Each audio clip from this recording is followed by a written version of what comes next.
آج میں اپنے چینل میک ٹی وی پہ روم کے بادشاہ ڈومنوس اور سلطان الپ ارسلان کے درمیان معرکہ بیان کروں گا۔ اس سے پہلے میں اپنے ان دوستوں سے گزارش کروں گا جنہوں نے ابھی تک میرے چینل میک ٹی وی کو سبسکرائب نہیں کیا، وہ سبسکرائب کر لیں اور بیل آئیکن کو دبائیں تاکہ روزانہ کی بنیاد پہ ان تک میری ویڈیوز پہنچ سکیں۔ اور اگر ویڈیوز اچھی لگیں تو لائک اور شیئر ضرور کریں اور کمنٹس باکس میں اپنی رائے کا اظہار بھی کریں۔ اس مارکے میں روم کا بادشاہ ڈومنوس پہاڑ کی مانند لشکروں کو لے کر روانہ ہوا۔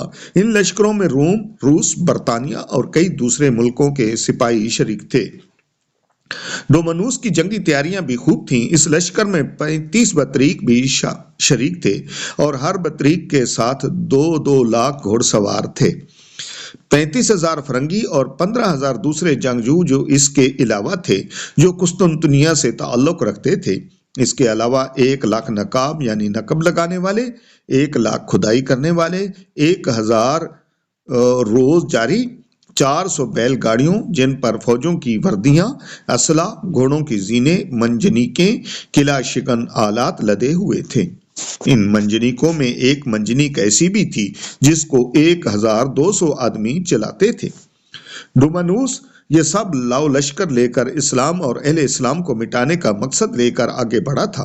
اس کو اپنی طاقت پر اتنا گھمنڈ تھا کہ فتح سے پہلے ہی اسلامی علاقے اس نے اپنے بطریقوں کو جاگیر میں دینے کا اعلان کر دیا۔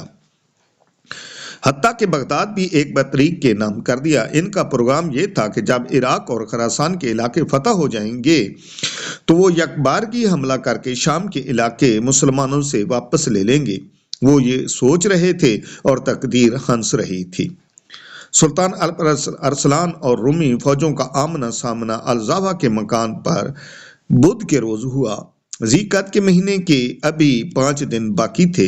رومی فوج کی کثرت تعداد کو دیکھ کر الپ ارسلان کچھ پریشان ہوا، لیکن فقیہ ابو نصر محمد بن عبد المالک بخاری نے ان کو حوصلہ دیا اور کہا، سلطان محترم، جمعہ شریف کے روز جب خطبہ جمعہ کے خطبے پڑھ رہے ہوں اور مجاہدین کے لیے دعائیں مانگ رہے ہوں، عین اس وقت دشمن پر حملہ کر دیں۔ اللہ کریم مسلمانوں کی دعاؤں کے طفیل سلطان کو فتح عطا فرمائے گا۔ جب وہ وقت آیا اور دونوں لشکر میدان میں اترے تو الپ ارسلان اپنے گھوڑے سے اترا، زمین پر سر رکھ کر اور اپنی پیشانی کو خاک آلود کر کے بارگاہ خداوندی میں فتح و نصرت کے لیے ملتجی ہوا۔ اللہ کریم نے مسلمانوں کی مدد فرمائی اور نصرانیوں کے سروں کو جھکا دیا۔ مسلم سپاہ نے کشتوں کے پشتے لگا دیے۔ رومی بادشاہ اور سپہ سالار فوج ڈومنوس گرفتار ہوا۔ اسے ایک رومی غلام نے گرفتار کیا۔ جب وہ شاہ روم کو سلطان الپ ارسلان کے حضور پیش کیا گیا تو سلطان نے اپنے ہاتھ سے اسے 3 کوڑے مارے اور پوچھا، اگر میں گرفتار ہو کر تیرے سامنے پیش ہوتا تو میرے ساتھ کیسا سلوک کرتا؟ ڈومنوس نے کہا، میں تم سے انتہائی برا سلوک کرتا۔ الپ ارسلان نے کہا، میرے بارے میں تیرا کیا گمان ہے؟ ڈومنوس بولا، تو یا تو مجھے قتل کر دے گا یا اپنے ملک میں میری تشہیر کرے گا یا معاف کر دے گا یا فدیہ لے کر رہا کرے گا۔ الپ ارسلان نے کہا، میرا ارادہ یہ ہے کہ تجھ کو معاف کر دوں اور فدیہ لے کر چھوڑ دوں۔ لہذا سلطان نے اس سے 15 لاکھ اشرفیاں فدیہ لے کر اسے آزاد کر دیا۔ جب ڈومنوس روانہ ہونے لگا تو سلطان نے اسے پینے کے لیے مشروب دیا۔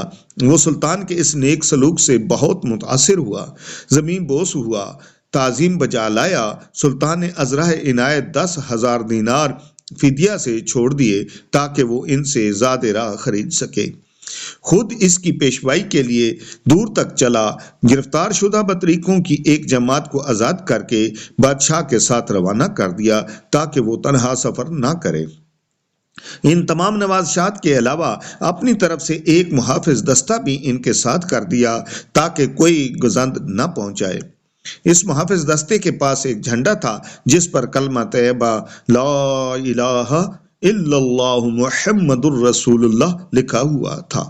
الپ ارسلان کا ایک مختصر سا لشکر جس کی تعداد 15,000 سے زیادہ نہ تھی کی مدد سے شہنشاہ روم ڈومنوس کی 1,00,000 سپاہیوں پر مشتمل بہت بڑے لشکر کو شکست فاش سے دوچار کرنا کوئی معمولی واقعہ نہ تھا۔ اس واقعہ نے رومیوں کی کمر توڑ کر رکھ دی۔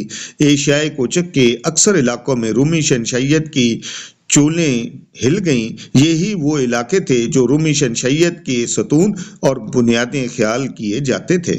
سلجوکیوں کی اس شاندار فتح نے بیزنطینی حکومت کو ان علاقوں میں بالتدریج کمزور کرنا شروع کیا، حتیٰ کہ ایک وقت وہ بھی آیا کہ اس قدیم ترین سلطنت کا عثمانیوں کے ہاتھوں خاتمہ ہو گیا۔ الپ ارسلان ایک متقی اور پرہیزگار انسان تھا۔ فتح کے مادی اور معنوی ہر دو اسباب سے استفادہ کرتا تھا۔ علماء اسلام کی ہم نشینی سے بہرہ ہوتا، ان کی نصیحتوں کو گوش ہوش سے سنتا اور ان پر عمل کرتا۔ کیا ہی خوب نصیحت تھی جو عالم ربانی ابو نصر محمد بن عبد المالک بخاری نے کی۔ مارکا ملاز گرد جس کا اب ہی ذکر ہوا ہے میں جب الپ ارسلان رومی فوج کی کثرت دیکھ کر پریشان ہوا تو اس صوفی منش عالم نے اس کی ڈھارس بندھائی اور کہا، سلطان تو اللہ تعالیٰ کی دین کی حفاظت کے لیے جنگ کر رہا ہے اور اللہ کریم کا وعدہ ہے کہ اللہ تعالیٰ اپنے دین کو تمام ادیان پر غالب کر دے گا۔ آگے بڑھیے، اللہ تعالیٰ نے فتح و کامرانی آپ کے مقدر میں لکھ دی ہے۔ بروز جمعہ جب خطبہ اسلام ممبروں پر اسلام کے نام کا خطبہ پڑھ رہے ہوں اور مجاہدین کے لیے دعا کر رہے ہوں تو عین اس وقت جنگ کا آغاز فرمائیے۔ اللہ کریم مسلمانوں کی دعاؤں کی لاج رکھے گا اور آپ فتح یاب ہوں گے۔ جب وہ گھڑی آئی تو سلطان نے جمعہ کی نماز پڑھائی، اس پر رکعت طاری ہو گئی، دھاڑے مار کر رویا، فوج کی بھی ہچکی بند گئی۔ پورے لشکر نے رب کے حضور گڑ گڑا کر دعا کی۔